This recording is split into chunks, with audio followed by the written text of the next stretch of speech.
नमस्कार मंडळी, पुन्हा एकदा लर्निंगच्या एका धमाकेदार व्हिडिओमध्ये तुमचं सगळ्यांचं मनापासून स्वागत आहे. मित्रांनो, व्हिडिओच्या सुरुवातीलाच मी तुमच्या सगळ्यांची पहिल्यांदा माफी मागतो, कारण याचं कारण असं की खूप दिवसानंतर आपल्या चॅनलवर व्हिडिओ येत आहे. काही माझ्या पर्सनल रिझनमुळे मला व्हिडिओ टाकायला मिळत नव्हतं, त्यामुळं खूप दिवसानंतर हा व्हिडिओ येत आहे. मित्रांनो, तुम्ही जर मार्केटमध्ये खूप दिवस किंवा वर्ष महिने असं जर काम करत असाल तर तुमच्या एक लक्षात आलं असेल की काही काळानंतर किंवा काही वर्षानंतर काही महिन्यानंतर मार्केट आपलं स्ट्रक्चर, जे आपले स्ट्रॅटेजीज, आपलं काही सेटअप आहे किंवा वॉल्यूम, हे सगळं मार्केटमध्ये चेंज होत असतं. दिवसेंदिवस चेंज होत होतं. जसं की 2024ला जे मार्केट होतं ते 2025मध्ये खूप चेंजेस झालेले आहेत. 2022ला जे मार्केट होतं ते आज खूप चेंजेस झालेले आहेत. त्यावेळेस मला वाटतं जवळजवळ 2022 किंवा 23-24ला गोल्ड 1984, 85, 90 या प्राईसवर रन करत होतं आणि आज तर तुम्हाला माहिती आहे काय प्राईस आहे ती. त्यामुळं मार्केटमधली जी व्हॉलेटिलिटी असते, मार्केटमधला व्हॉल्यूम असतो, हा दिवसेंदिवस चेंज होत असते. जो 2025ला आहे तो नक्कीच 2026मध्ये चेंज झालेला असेल.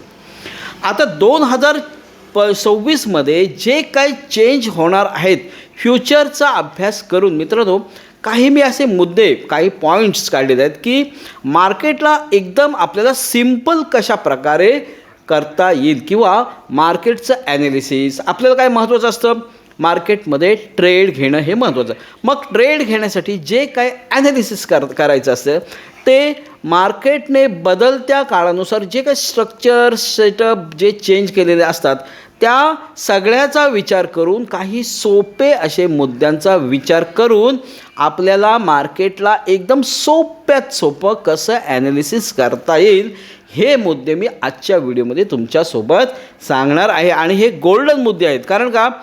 कारण ह्या सिम्पल मुद्द्यांनी, सिम्पल पॉईंट्सनी तुम्हाला मार्केट ॲनालिसिस करता येईल आणि त्याच्यात ॲक्युरेसी पण जास्त असेल. नुसतं सिम्पल आहे म्हणून त्याची व्हॅल्यू कमी असं नाही, सिम्पल आहे आणि त्याची ॲक्युरेसी पण जबरदस्त असेल. म्हणून हे पॉईंट्स जे आहेत ते खूप महत्त्वाचे आहेत. मित्रांनो, जर का तुम्ही हा घाईघाईत व्हिडिओ बघत असाल तर नक्कीच हा व्हिडिओ पॉज करा आणि शांतपणे हा बघा आणि एक नोटबुक घ्या आणि हे जे पॉईंट्स आहेत जे तुम्हाला मी आजच्या व्हिडिओमध्ये सांगणार आहे ते कुठेतरी लिहून घ्या आणि त्याच्यावर स्टडी करा. कारण का हे खूप महत्त्वाचे आहेत आणि ह्याचा रिझल्ट तुम्ही मला नक्कीच सांगा. नंतर सांगा, प्रॅक्टिस केल्यानंतर सांगा किंवा बॅक टेस्ट केल्यानंतर सांगा, पण ते नक्की मला त्याचा रिप्लाय द्या. ठीक आहे, चलो मी आता तुम्हाला स्क्रीनवर दाखवणार की कोणते असे गोल्डन पॉईंट्स आहेत की जे पॉईंट्स आपण यूज करून मार्केटला सोप्यात सोप्या पद्धतीने ॲनालिसिस करू शकतो आणि चांगली ॲक्युरेसी मिळून चांगले ट्रेड घेऊ शकतो. ठीक आहे, चलो जाऊया आपण स्क्रीनवर. पण तत्पूर्वी जर का तुम्ही आपल्या चॅनलवर नवीन असाल नक्कीच चॅनलला सबस्क्राईब करा आणि आपलं टेलिग्राम चॅनल जॉईन करा आणि हे सगळे प्लॅटफॉर्म जॉईन करा जेणेकरून तुम्हाला फॉरेक्स ट्रेडिंग शिकायला मदत होईल. जाऊया आपण स्क्रीनवर. तर मित्रांनो, आता आपण आलेलो आहोत स्क्रीनवर आणि हा आहे गोल्डचा चार्ट XAU/USD तुम्ही बघू शकता आणि हा आपण ट्रेडिंग व्ह्यूमध्ये ओपन केलेला आहे. मंडळी, आता मी तुम्हाला दाखवणार आहे की स्टेप बाय स्टेप म्हणजे डेलीच्या चार्टचं ज्यावेळेस आपण फ्रेशली नवीन दिवसाची सुरुवात ज्यावेळेस आपण मार्केटची करतो, म्हणजे दिवसाच्या सुरुवातीला फर्स्ट टाइम ज्यावेळेस आपण चार्टच्या समोर बसतो ॲनालिसिस करायला, त्यावेळेस कोणत्या प्रकारे आपण ॲनालिसिस करायचं आहे.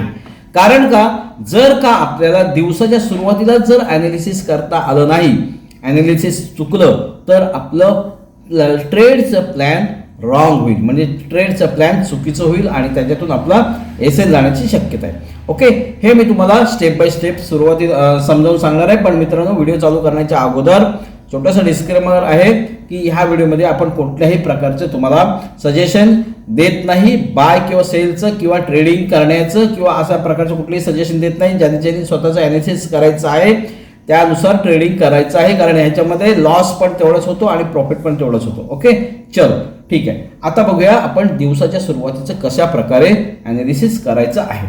इथे तुम्हाला लिहिलं आहे की golden points of market analysis, म्हणजे मार्केटच्या ॲनालिसिस करण्याचे काही गोल्डन पॉईंट आहेत. त्या पॉईंटनुसारच आपण फक्त ॲनालिसिस करायचं आहे. त्यातला पहिला पॉइंट कुठला, चलो बघूया आपण. पहिला पॉइंट कुठला, day time frame analysis. 1 day time frame analysis म्हणजे काय, पहिल्यांदा सुरुवातीला आपण चार्ट ओपन केल्यानंतर 1 डेची कॅन्डल लावायची आहे आणि तिथे काय बघायचं आहे दाखवतो तुम्हाला. पहिल्यांदा काय करतो मी, 1 डेची कॅन्डल लावली. ठीक आहे, चलो आता 1 डेची कॅन्डल लावल्यानंतर मंडळी इथे तुम्हाला काय दिसत आहे. पहिल्यांदा काय करायचं आहे की जो काही प्रिव्हियस डेचा हाय आणि लो असतो तो आपण मार्क करायचा आहे. ठीक आहे, आपण हा हाय मार्क केला आणि प्रिव्हियस डेचा हा लो मार्क केला. बघा व्यवस्थित समजून घ्या. आता ही करंट आहे कॅन्डल समजा. आता ही कॅन्डल जी आहे ती करंट मार्केटची आहे समजा, म्हणून आपण काय करतो की प्रिव्हियस डेचा हाय आणि लो मार्क करतो. ठीक आहे, चलो आता हे केल्यानंतर लो आणि हाय कॅन्डलचा मार्क केल्यानंतर आपल्याला काय बघायचं आहे की डेच्या कॅन्डलवर इथे काय बनत आहे. बघा इथे डेच्या कॅन्डलवर काय कोणतं स्ट्रक्चर बनत आहे हे पहिल्यांदा आपल्याला बघायचं आहे. आता ह्याच्यामध्ये मला सांगा की डेच्या कॅन्डलवर तुम्हाला ह्या ठिकाणी काय दिसतंय, काय दिसतंय जस्ट तुम्ही ॲनालिसिस करा. ही जी डेची कॅन्डल मी मार्क केलेली आहे त्याच्यामध्ये तुम्हाला काय दिसत आहे, तर ह्याच्यामध्ये एक क्लिअर गोष्ट दिसत आहे. ती म्हणजे कोणती, तर हा जो वीक आहे, ह्या कॅन्डलचा हा जो वीक आहे, या वीक मध्ये मित्रांनो काय केलंय, ह्या सगळे लिक्विडिटी मार्केटने ग्रॅब केलेली आहे. म्हणजे हा जो कॅन्डलचा वीक आहे, रिजेक्शन आहे, तिथे काय केलं मार्केटने, फेक ब्रेकआउट बनवलेला आहे. म्हणजे मला डेच्या कॅन्डलवर काय दिसलं, तर एक फेक ब्रेकआउट झालेला दिसला. बघा सुरुवातीलाच मी हे ॲनालिसिस करतोय दिवसाच्या, काय केलं मी, फेक ब्रेकआउट झालेला आहे. मार्केट इकडे या सगळ्यांची लिक्विडिटी घेऊन सस्टेन वर न राहता खाली पुन्हा रिव्हर्स आलेला आहे. याचा अर्थ मार्केट इथे कशाला गेलं होतं, फक्त आणि फक्त ही लिक्विडिटी घेण्यासाठी. बरोबर आहे, ओके चलो. म्हणजे मला डे कॅन्डलवर काय कळलं की एक फेक ब्रेकआउट झालेला आहे. फेक ब्रेकआउट झालेला आहे याचा अर्थ डायरेक्शन कुठे, डाऊन साईडला. बघा इथे काय किती क्लिअर चित्र होतं बघा, एकदम सिंपल पद्धतीने. आता इथे जर समजा कुठली FVG टॅप केलेली आहे किंवा कुठला M पॅटर्न किंवा कुठला W पॅटर्न बनवलेला आहे असं जर असतं तर तशा प्रकारे आपण ॲनालिसिस केलं असतं. पण काहीतरी आपल्याला दिसतं डेच्या कॅन्डलवर की काय काय बनवतोय मार्केट. ओके, क्लिअर दिसतं की फेक ब्रेकआउट केलेला आहे. म्हणजे याचा अर्थ मार्केट सस्टेन न राहता खाली जाण्याची जास्तीत जास्त शक्यता. ओके चलो, म्हणून आपल्या टेलिग्रामवर पण दिला होता आणि आपल्या VIP ग्रुपला जो स्टुडंटचा ग्रुप आहे तिथे पण मी ॲनालिसिस दिलं होतं की मार्केट जास्तीत जास्त सेलिंगमध्ये जाण्याची शक्यता आहे. ओके, पण त्याच्या अगोदर आता त्याच्यानंतरची दुसरी स्टेप बघा. हे झालं कुठलं आपलं डेली कॅन्डलचं ॲनालिसिस. आता बघूया आपण सेकंड रूल. हा एक रूल झाला, या डेली कॅन्डलवर आपण ॲनालिसिस केलं. ठीक आहे, आता आपण बघणार आहोत की दुसरा रूल काय आहे. काय आहे, 4 आवर्स ॲनालिसिस. 4 आवर्सवर म्हणजे 4 तासाची कॅन्डल लावायची आणि तिथे ॲनालिसिस करायचं. बघूया आपण काय मिळतोय ते. ओके, 4 आवर्स कॅन्डलवर लावल्यानंतर बघा काय दिसतोय बघा.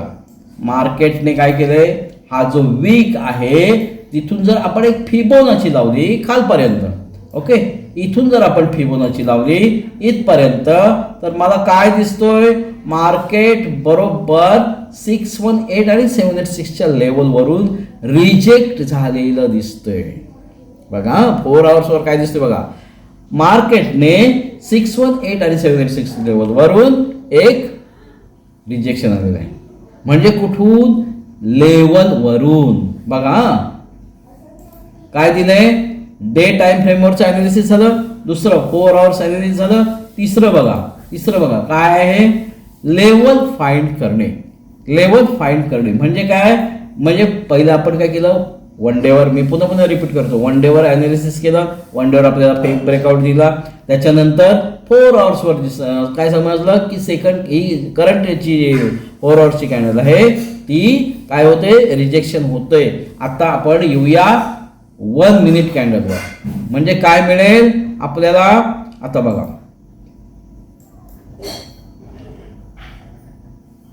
व्यवस्थित बघा पहिलं काय आपल्याला कळलं, डायरेक्शन कळलं. डायरेक्शन काय, बेरिश. कशावरून, फेक ब्रेकआउट. आता डायरेक्शन कळलं मला, याचा अर्थ मी डायरेक्ट इथे सेल घ्यायचं का, इथे सेल ठोकायचं का, नाही. डायरेक्शन कळल्यावर लेवल फाइंड करणे, 4 आवर्स अनालिसिस झालं, त्याच्यानंतर लेवल फाइंड करणे. ह्या 2 मुद्द्यांनी मला काय कळलं, डायरेक्शन कळून दिलं. या 2 मुद्द्यांनी डायरेक्शन आहे बेरिश. आता तिसरा पॉइंटनी, गोल्डन पॉइंटनी काय मी करणार, लेवल फाइंड करणार. आता लेवल फाइंड म्हणजे काय, तर माझ्या सेलिंग लेवलवर मार्केट आलं पाहिजे. म्हणून मी काय केलं, इथून जी फिबोनाची ड्रॉ केली ती इथपर्यंत, जो लो मारलेला आहे इथपर्यंत. ओके. आता मला कळतं की 786च्या जवळजवळ लेवलवरून मार्केट डाऊन साईडला येत आलेलं आहे. आता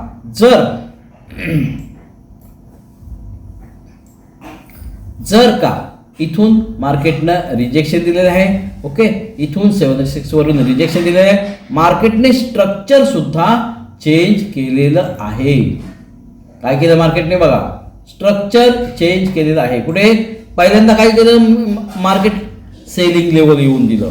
सेलिंग लेवल आल्यानंतर डायरेक्ट ते सेल ठोकायचं का, नाही. काय केलं, आता स्ट्रक्चर चेंज करू दे. स्ट्रक्चर चेंज केलेलं आहे. स्ट्रक्चर चेंज केल्यानंतर आता मी काय करणार, इथून जी फिबोनाची लावणार, दुसरी इथपर्यंत लावणार. बघा आता दुसरी फिबोनाची लावल्यानंतर मार्केट ज्या वेळेस माझ्या सेलिंग लेवलवर येईल, कुठून, इथे सेलिंग लेवल येईल माझा, ह्या इथे सेलिंग लेवलला आल्यानंतर जेव्हा माझा सेलिंगचा सेटअप बनेल त्यावेळेस मी इथे एंट्री करणार. मी हे बिलकुल रिकमेंड म्हणजे सजेस्ट करत नाही की इथे ट्रेड घ्या किंवा काय, असं बिलकुल नाही. पण कशा प्रकारे आपण मार्केटचं ॲनालिसिस, हे एक एक्झाम्पल दिलं तुम्हाला. हे जे आहे ते तुम्हाला एक एक्झाम्पल दाखवते की कशा प्रकारे आपण ॲनालिसिस करायचं आहे गोल्डचं. ओके. मग मी इथे माझा जो सेटअप आहे तो सेटअप, आता आपले 5 सेटअप आहेत, पैकी 2 मी आपण यूट्यूबवर शेअर केलेले आहेत आणि 3 जे सेटअप आहेत ते आपण स्टुडंटसाठी क्लासमध्ये शिकवतो. ओके. मग ह्या लेवलला मी माझा जर सेटअप बनला तर मित्रांनो नक्कीच इथे एक सेलचं प्लॅन करेन. ओके. अशा प्रकारे आपण सेटअप ट्रेडपर्यंत पोहोचायचं. बघा सुरुवात करून केली डेच्या कॅन्डलवरून. बघा इथे काय केलं, लेवल फाइंड केलं. आणि चौथा पॉइंट म्हणजे कुठला, वेट फॉर सेटअप. म्हणजे मी काय केलं, पहिलं डेच्या कॅन्डलवर ॲनालिसिस केलं. डेच्या कॅन्डलवर मला काय कळलं, फेक ब्रेकआउट आहे. 4 आवर्सच्या चॅनल ह्याच्यावर टाइम फ्रेमवर ॲनालिसिस केलं, मला कळलं की रिजेक्शन होत आहे. त्याच्यानंतर लेवल फाइंड केलं. मी काय केलं, फिबोनाची लावली. फिबोनाची इथून इकडे लावली. ती मला काय कळलं की एक फिबोनाची, बघा ही जी फिबोनाची इथून इथे लावली, मोठी फिबोनाची, इथे कळलं की बरोबर मार्केट 618 आणि 786च्या लेवलवरून रिजेक्ट होत आहे. चलो आता तिथे मी डायरेक्ट ट्रेड घेतला तर एसएल मोठा होईल खूप. मग मी काय करेन, एकदम छोट्या लेवलला येणार, तिथे काय करणार, फिबोनाची ड्रॉ करणार. फिबोनाची ड्रॉ केल्यानंतर माझा सेटअप बनला की मी तिथे एंट्री करणार. म्हणजे कुठून कसं ॲनालिसिस केलं बघा. अशा प्रकारे मित्रांनो आपल्याला 2026 मध्ये बदललेल्या स्ट्रक्चरनुसार, मार्केटच्या बदललेल्या जे काय करतोय मार्केट किंवा बदललेल्या स्ट्रक्चरनुसार आपल्याला अशा प्रकारे डेलीचं ॲनालिसिस मार्केटचं करावं लागेल. आणि ह्या मार्केटच्या ॲनालिसिसनुसार आपण ट्रेडपर्यंत आपल्याला पोहोचायला लागेल.